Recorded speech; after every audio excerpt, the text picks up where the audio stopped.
ರಾಜ ನದಾಫ್ ಪಿಂಜಾರ್ ಸಮಾಜದ 32ನೇ ಸಂಸ್ಥಾಪನಾ ದಿನಾಚರಣೆ ಗದಗ್. ಕರ್ನಾಟಕ ರಾಜ್ಯ ನದಾಫ್ ಪಿಂಜಾರ್ ಸಮಾಜ ಕೇಂದ್ರ ಕಚೇರಿ ಶಿವಮೊಗ್ಗ ನೇತೃತ್ವದ 32ನೇ ಸಂಸ್ಥಾಪನಾ ದಿನಾಚರಣೆ ಗದಗ್ ಆಂಗ್ಲೋ ಉರ್ದು ಪ್ರೌಢಶಾಲೆ ಹಾಗೂ ಕಾಲೇಜಿನ ಆವರಣದಲ್ಲಿ ಶನಿವಾರದಂದು ಜರುಗಿತು. ಸಂಸ್ಥಾಪನಾ ದಿನಾಚರಣೆಯ ಪ್ರಯುಕ್ತವಾಗಿ ಸಿದ್ನೇಕೊಪ್ಪ ಹಾಗೂ ಐಎಂ ಇಬ್ರಾಹಿಂ ಅವರ ಬೃಹತ್ ವೇದಿಕೆಯಲ್ಲಿ ಮಹಿಳಾ ಸಮಾವೇಶ, ಸಾಧಕರಿಗೆ ಸನ್ಮಾನ, ಪ್ರತಿಭಾವಂತರಿಗೆ ಪುರಸ್ಕಾರ ಸಮಾರಂಭವನ್ನು ಸಚಿವ ಎಚ್.ಕೆ. ಪಾಟೀಲ್ ಚಾಲನೆ ನೀಡಿದರು. ಬಳಿಕ ಮಾತನಾಡಿದ ಪ್ರವಾಸೋದ್ಯಮ ಸಚಿವರು, ಅತ್ಯಂತ ಸಂಕಷ್ಟದಿಂದ ಜೀವಿಸುತ್ತಿರುವ ಪಿಂಜಾರ ಸಮಾಜ ಬಾಂಧವರು ತಮ್ಮ ಮೂಲ ವೃತ್ತಿಯೊಂದಿಗೆ ಶೈಕ್ಷಣಿಕವಾಗಿ, ಸಾಮಾಜಿಕವಾಗಿ ಹಾಗೂ ರಾಜಕೀಯ ಕ್ಷೇತ್ರದಲ್ಲಿ ಸ್ಥಾನ ಪಡೆದುಕೊಳ್ಳುವುದು ಅವಶ್ಯವಿದೆ ಎಂದರು. ಪ್ರವಾಸೋದ್ಯಮ ಇಲಾಖೆ ಈ ಹಿಂದೆ ಹೊಸಪೇಟೆಯಲ್ಲಿ ನೀಡಿದ್ದ ಹಣವನ್ನು ಸ್ವೀಕರಿಸದ ಪ್ರಯುಕ್ತ ಪುನಃ 75 ಲಕ್ಷ ರೂಪಾಯಿಗಳನ್ನು ಸಮಾಜದ ಅಭಿವೃದ್ಧಿಗೆ ನೀಡಿದರು. ಈ ಸಂದರ್ಭದಲ್ಲಿ ಸಮಾಜದ ರಾಜ್ಯಾಧ್ಯಕ್ಷ ಎಚ್. ಜಲೀಲ್ ಸಾಬ್ ಅಧ್ಯಕ್ಷತೆ ವಹಿಸಿ ಮಾತನಾಡಿ, ಸಮಾಜ ಬಾಂಧವರು ಪ್ರತಿಯೊಬ್ಬರೂ ಶಿಕ್ಷಣವನ್ನು ಪಡೆದುಕೊಳ್ಳುವುದರ ಮೂಲಕ ಸಾಧನೆಯ ಕಡೆಗೆ ಸಾಗಬೇಕು. ರಾಜ್ಯಾದ್ಯಂತ ಇರುವ ಸಮಾಜ ಬಾಂಧವರು ಒಗ್ಗಟ್ಟಿನಿಂದ ಸರ್ಕಾರದಿಂದ ದೊರೆಯಬಹುದಾದ ಸೌಲಭ್ಯಗಳನ್ನು ಪಡೆದುಕೊಳ್ಳಬೇಕೆಂದು ಇಂತಹ ಸಮಾವೇಶಗಳು ಪೂರಕವಾಗಿದೆ ಎಂದು ತಿಳಿಸಿದರು. ಈ ಸಂದರ್ಭದಲ್ಲಿ ಕರ್ನಾಟಕ ರಾಜ್ಯದ ನಾನಾ ಭಾಗಗಳಲ್ಲಿರುವ ಜಿಲ್ಲಾ ಹಾಗೂ ತಾಲೂಕು ಸೇರಿದಂತೆ ಗ್ರಾಮಾಂತರ ಪ್ರದೇಶಗಳಿಂದ ಸಮಾಜ ಬಾಂಧವರು ಪಾಲ್ಗೊಂಡಿದ್ದರು. ಹಲವು ಸಾಧಕರಿಗೆ ಸನ್ಮಾನ ಹಾಗೂ ಪ್ರತಿಭಾವಂತರಿಗೆ ಪುರಸ್ಕಾರ ನೀಡಿ ಗೌರವಿಸಲಾಯಿತು. ಜೂನಿಯರ್ ವಿಷ್ಣುವರ್ಧನ್ ಅವರಿಂದ ಸಾಂಸ್ಕೃತಿಕ ಕಾರ್ಯಕ್ರಮ ವಿಶೇಷ ಗಮನ ಸೆಳೆಯಿತು.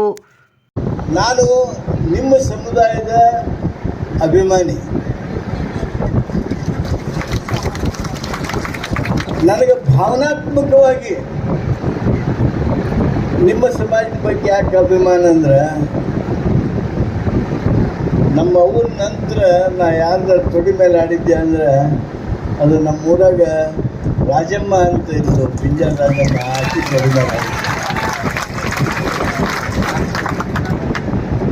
ನಮ್ಮವು ಬ್ಯಾಡ ಎಲ್ಲಿ ಹೋಗ್ತಿದ್ದಿ, ಯಾಕೆ ಹೋಗ್ತಿದ್ದಿ, ಏನು ಮಾಡ್ತಿದ್ದಿ ಅಂತಂದ್ರೂ ಸಹಿತ ರಾಜಮ್ಮನ ಮನೆಯಾಗ ಮಾವಿನ ಹಣ್ಣು ಅಡಿ ಹಾಕಿರ್ತಿದ್ರು. ಅದಕ್ಕೆ ತಪ್ಪಿಸಿ ಅಲ್ಲೇನೇ ಇರ್ತಿದ್ದೆ. ಆವಾಗ ನನ್ನ ನಿಮ್ಮ ಸಮುದಾಯ, ನೀವು ಬಹುಶಃ ಪಿಂಜಾರ್ ಇತಿಹಾಸದೊಳಗಡೆ ನದಾಫ್ ಸಮುದಾಯದ ಸಭೆಯೊಳಗಿನ ಅತಿ ಹೆಚ್ಚು ಜನ ಒಂದು ಸಮಾವೇಶದಲ್ಲಿ ಸೇರಿದ್ದು ಅದು ಗದಗಿನ ಈ ಸಭೆಯೊಳಗೆ ಅಂತ ಹೇಳಿದ್ರೆ ತಪ್ಪಾಗೋದು. ಖರೇನೆ ಖುಷಿ ಆಗೋರು, ಸಂತೋಷ ಪಡೋರು ಯಾರು ಅಂದ್ರೆ ಇಬ್ರಾಹಿಂ ಸಾಹೇಬ್ ಪುಸ್ತಕ ಕೊಟ್ಟರು ನನಗೆ. ಭಗವದ್ಗೀತೆಗಿಂತ ಒಂದು 50 ಪೇಜ್ ಹೆಚ್ಚಿಗೆ ಐತೆ. ಇದನ್ನು ನಾನು ಹಿಂಗೆ ಇದನ್ನು ಮಾಡ್ತೇನೆ ಅದನ್ನು ಮಾಡ್ತೇನೆ ಅಂತ ಹೇಳೋಕ್ಕಾಗಲ್ಲ. ಈಗೇನು ಇಲ್ಲಿ ಬಂದಿರತಕ್ಕಂಥ ನಾಯಕರುಗಳಿದಿರಲ್ಲ, ನಿಮ್ಮದೊಂದು ನೀವೆಲ್ಲರೂ ಕೂಡಿಕೊಂಡು 15 ಮಂದಿನ ಮುಂದೆ ಮಾಡಿರೋದ. 15 ಮಂದಿ ಹಿರಿಯರು, 15 ಮಂದಿ ಹಿರಿಯರನ್ನ ಕರ್ಕೊಂಡು ನಾನು ಕೂಡ ಬನ್ನಿ. ನಾನು GS ಪಾಟೀಲರು, ಸಂಕನೂರವರು ಸೆಷನ್ ಕೂಡ್ತೇವೆ ನಾವು ಬೆಳಗಾವದಾಗ. ಇದೇ ಡಿಸೆಂಬರ್ 9ನೇ ತಾರೀಕಿಗೆ ನಮ್ಮ ಸೆಷನ್ ಪ್ರಾರಂಭ ಆಕೈತಿ. ಮುಖ್ಯಮಂತ್ರಿಗಳ ಹತ್ರ ನಿಮ್ಮನ್ನು ಕೂಡಿಸಿ ನಾವು ನಿಮ್ಮ ಪರವಾಗಿ ವಕೀಲರಾಗಿ ನಮ್ಮದೇನು ಪುಣ್ಯ ಐತಿ ಆ ಪುಣ್ಯನ ಹೊರಗೆ ಹಚ್ಚಿ ನಿಮ್ಮ ಪರವಾಗಿ, ಯಾಕಂದ್ರೆ ನೀವೇನು ಕೇಳ್ತಾ ಇದ್ದೀರಿ ಈ ವೇದಿಕೆ ಮುಖಾಂತರ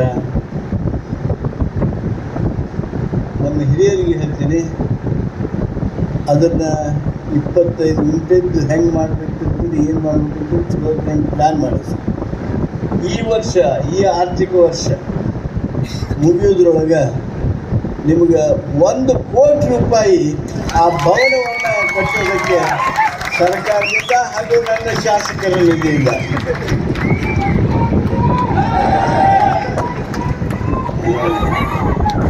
$1 ಕೋಟಿಗೆ ಹಿಂಗೆ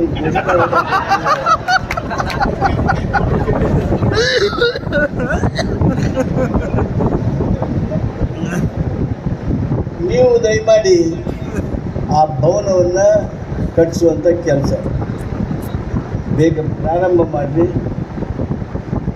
ಈಗ ಸಂಕನೂರವರು ನಿಮ್ಗೆ ಹೇಳಿದರು, ಮುಂಜಾನೆ ಬಾ ಅಂತ ಹೇಳಿದರು. ಅವ್ರು ಮತ್ತೆ ನಮ್ಮ ಲತೀಫ್ ಸಾಹೇಬ್ ಇದ್ದಾರೆ ಕಾಣುತ್ತೆ. ಎಲ್ಲರೂ ಕಲಪುಟ್ರ ಇಲ್ಲಿ ಇರ್ತಾರೆ. ನಮ್ಮ ಪ್ರವಾಸೋದ್ಯಮ ಇಲಾಖೆಯಿಂದ 75 ಲಕ್ಷ ರೂಪಾಯಿ ಮಂಜೂರಿ ಆಗಿತ್ತು. ಆ ಮಂಜೂರಿ ಆಗಿರ್ತಕ್ಕಂಥ ಕಾಗದವನ್ನು ಸಹಿತ ನನಗೆ ಈ ಸಂದರ್ಭದಲ್ಲಿ ಕೊಟ್ಟಿದ್ದಾರೆ. ಅದೇನು 75 ಲಕ್ಷ ರೂಪಾಯಿ ನಿಮಗೆ ಸ್ಯಾಂಕ್ಷನ್ ಆಗಿತ್ತು, ಅದು ವಾಪಸ್ ತೊಗೊಂಡಿದ್ವಿ ಅಂದರೆ ಮತ್ತೆ ಅದನ್ನು ನಿಮಗೆ ವಾಪಸ್ ಕೊಡು ಭರವಸೆಯನ್ನು ನಾನು ನಿಮಗೆ ಕೊಡ್ತೇನೆ. ಈ ತಿಂಗಳ ಡಿಸೆಂಬರ್ ಮುಕ್ತಾಯ ಆಗೋಕ್ಕಿಂತ ಮೊದಲಕ್ಕೆ ಹೊಸಪೇಟೆಗೆ ನಿಮಗೇನು 75 ಲಕ್ಷ ರೂಪಾಯಿ ನಾವು ಕೊಟ್ಟಿದ್ವಿ, ಅದನ್ನು ಕ್ಯಾನ್ಸಲ್ ಮಾಡಿದ್ವಿ. ಆ ಕ್ಯಾನ್ಸಲ್ ಆಗಿದ್ದನ್ನು ಮತ್ತೆ ನಿಮ್ಗೆ 75 ಲಕ್ಷ ರೂಪಾಯಿ ಕೊಡ್ತೀವಿ ಅನ್ನುವಂಥ ಮಾತನ್ನು ಹೇಳಿ ನಾನು ಮಾಡ್ತೀನಿ.